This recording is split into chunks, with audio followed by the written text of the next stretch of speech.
गौरेश और आकांक्षा की टीम जीत गई और निहारिका और सौरभ ने जिस पैर का नाम लिखा था वो है सैंडी और दीप्तांशु शॉकर।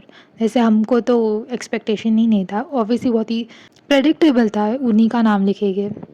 और सदफ और टेन के बीच में जो भी झगड़ा हुआ था उसमें सदफ ही सही लगी मुझे, क्योंकि इस उसने क्लियरली सजेस्ट किया था सैंडी और दीप्तांशु का नाम। और अगर उसे नहीं चाहिए था तो वो मना कर देता, डिस्कस करके डिसाइड कर लेते कि नहीं मुझे योगेश और रूरू चाहिए या कुछ भी है। ये चीज़ सदफ ने बोल के डिस्कस कर लेता, मुझे कोई प्रॉब्लम नहीं है। पर उसने डिस्कस भी नहीं किया, उसने डायरेक्टली योगेश और रूरू का नाम ले लिया without even involving her in that decision. तो ये तो गलत था। फिर वो ये चीज़ बोलते कि तुम्हीं ने तो बोला था कि जो कैलकुलेशन वगैरह जो चीज़ होती है वो मुझे समझ नहीं आती, वो सब तुम ही डिसाइड कर लो। फिर सदा बोलती कि नहीं, मैंने ये भी बोला था कि मुझे एटलीस्ट इंक्लूड तो करो, जो भी डिसीजन है मुझे बताओ तो सही। जो कि ये सारे पॉइंट्स मुझे सदफ के सही लगे यहाँ तक। फिर टेन पता नहीं अलग ही टैंजेंट में चला जाता है, अपना दुखड़ा सुनाने लगता है कि 9 महीने पहले मैं एक रिलेशनशिप में था, मुझे लगा कि मैं उसी के साथ रहूँगा और वो ब्रेकअप हो गया। उसके बाद से मुझे आई थिंक ये कैट के बारे में बात कर रहा है जो स्प्लिट्स वाला कंटेस्टेंट थी, और वो बोलता है इसलिए उसे थोड़े इश्यूज आ रहे हैं। तो वो स्लोली थोड़ा आगे बढ़ना चाहता है, जो कि सही है। अगर उसे ऐसा फील होता है तो वो चीज़ एक्सप्रेस कर सकता है। बट सदफ का प्रॉब्लम है कि सबके सामने तुमने ये चीज़ क्यों बोली, क्योंकि वो इसे ह्यूमिलेटिंग पोजीशन में डाल देता है कि वो बहुत जल्दी जल्दी कर रही है, वो बहुत ज़्यादा ये कर रही है कि बहुत ही जल्दी आगे बढ़ रही है इस रिलेशनशिप में। इस तरीके से टेन उसे पोर्ट्रे कर रहा है, ये उसका प्रॉब्लम है।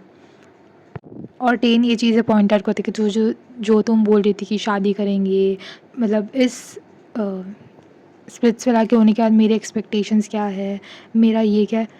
तो मतलब कनेक्शन का ही शो था ना, आप यहाँ पे आए थे, आपको पता था कि आप यहाँ पे रिलेशनशिप ही बनाओगे, तो आप ये सारी बातें तो करोगे ना कि आगे कैसा होने वाला है, आगे आप मुझे क्या क्या एक्सपेक्टेशंस है, ये तो हो गई ही ना बातें। तो मुझे इसमें कुछ गलत नहीं लगा सदफ़ की तरफ से।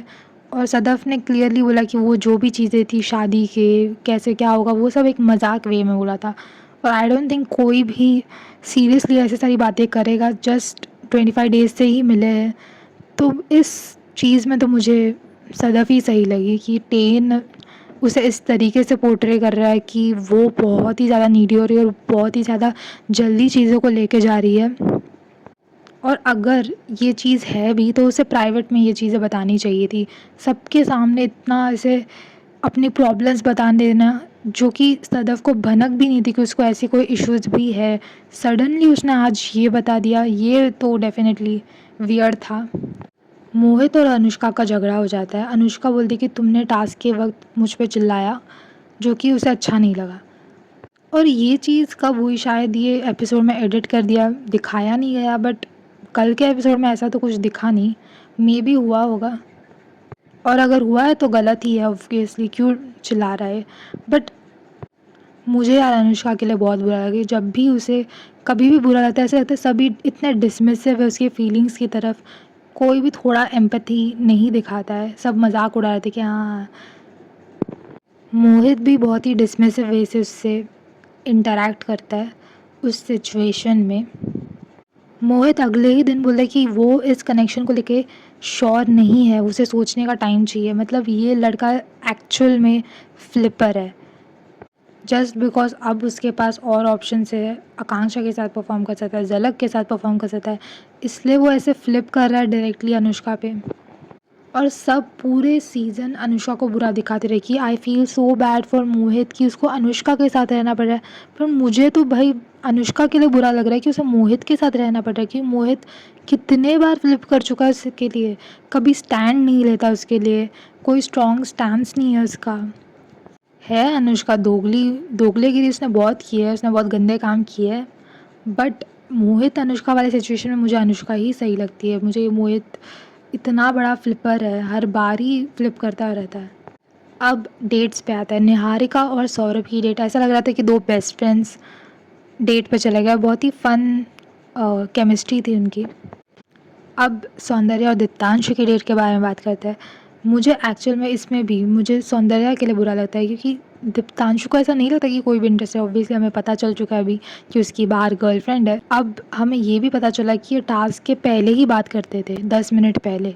ये चीज़ दीप्तांशु ने खुद बताई इस डेट पे, जो कि बहुत ही अनफेयर है फॉर सौंदर्या। बट इस डेट पे वो प्रॉमिस करता है कि वो आगे और भी एफर्ट्स डालेगा इस कनेक्शन में। सो वील सी क्या करने वाला है वो आगे। आकांक्षा और गौरीश की डेट, अगेन मुझे तो इन दोनों में बहुत ही केमिस्ट्री दिखाई देती है, वो फ्रेंडशिप वाली ही दिखाई देती है। आकांक्षा ये चीज़ भी बोलती है कि अब वो फ्रीली चिड़िया उड़ खेल सकती है। इफ़ यू रिमेंबर कितना बड़ा कलेश हो गया था चिड़िया उड़ वाली बात पे। चिड़िया तो उड़ गई और किसी और के पास उड़, कार उड़, गाय उड़, नींद उड़, मेरे बाल उड़, दाल मखनी उड़। अब आते हैं टेन और सदफ के लव एंड डेट पे। इसमें मुझे टेन के लिए बुरा लगा मतलब मुझे समझ ही नहीं आ रहा कि गलत है कौन इन दोनों में से, क्योंकि यहाँ पे मुझे सदफ बहुत ही ओवरवेलमिंग लेकर दिख रही थी कि ओवरवेलमिंग क्लिंगीनेस, ओवर इमोशंस, मतलब एक्सट्रीम है उसके। और यहाँ पे मुझे वो सफोकेशन फील हो रहा था टेन की तरफ से कि वो सफोकेटेड है, फ्रस्ट्रेटेड है इस चीज़ से। मुझे तो नहीं लगता टेन की तरफ से सदफ के लिए जेन्युइन फीलिंग्स है। सदफ की तरफ से होंगे बट टेन तो मुझे बिल्कुल भी नहीं लगता, क्योंकि उसके इस पूरे सीन में तो लग नहीं रहा था कि वो उसे पसंद करता है। वो बहुत ही फ्रस्ट्रेटेड और ओवरवेल्म लग रहा है उससे। इस सीन के बाद से तो मुझे सदफ भी ऐसा लग रहा है कि she is done with ten, और ये सिर्फ कन्वीनियंस का कपल है, क्योंकि अभी उनके पास कोई है नहीं खेलने के लिए और अभी वो कनेक्शन किसी और के साथ बना नहीं सकते। तो मुझे लगता है अभी वो सिर्फ they are stuck with each other. Actual में मुझे लगता है कि दोनों की तरफ से वो फीलिंग्स चली गई है। और सदफ ने जो बोला है कायरा को कि you don't know, you should not speak in between me and ten, जो कि मुझे सही लगा, क्योंकि कायरा को नहीं पता है इन दोनों के बीच में क्या चल रहा है। 25 दिन का इनका रिलेशनशिप है, तो इसमें तो मुझे सदफ सही लगी कि उसको नहीं बोलना चाहिए। अब आता है टास्क पे। क्लियरली मोहित ने वो चीज़ कर ली जो वो हमेशा करता है, वो है फ्लिप। उसने अनुष्का पे मारा फ्लिप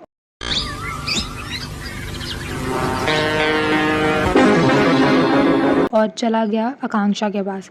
और पूरे सीन में अनुष्का सिर्फ आकांक्षा पे गुस्सा दिखा रही थी और मोहित की तरफ एकदम कि हम सॉर्ट आउट कर सकते हैं अभी भी, इस तरीके से बात कर रही थी, जो कि मुझे समझा नहीं, क्योंकि क्लियरली मोहित और अनुष्का के बीच में चीज़ें ख़राब चल रही थी और आकांक्षा ने अपने आप को पिच किया उसमें। आई डोंट थिंक कुछ गलत है, और अगर वो अपने आप को अच्छा दिखाती कि नहीं मैंने तो ऐसा कुछ ऐसा गलत नहीं किया है, तो वो गलत होता। पर आकांक्षा ने क्लियरली बोला कि she is going to play a selfish game, वो अपनी फ़र्स्ट प्रायोरिटी है। तो उसके एंड से मुझे कुछ गलत नहीं दिखा। उसने अपने आप को सिर्फ पिच किया। ये आपके कनेक्शन की रिस्पॉन्सिबिलिटी थी कि आपके साथ ही वो खेले। और सबसे आयरॉनिक चीज़ थी कि मोहित अपसेट था कि अनुष्का ने योगेश को पिच किया है।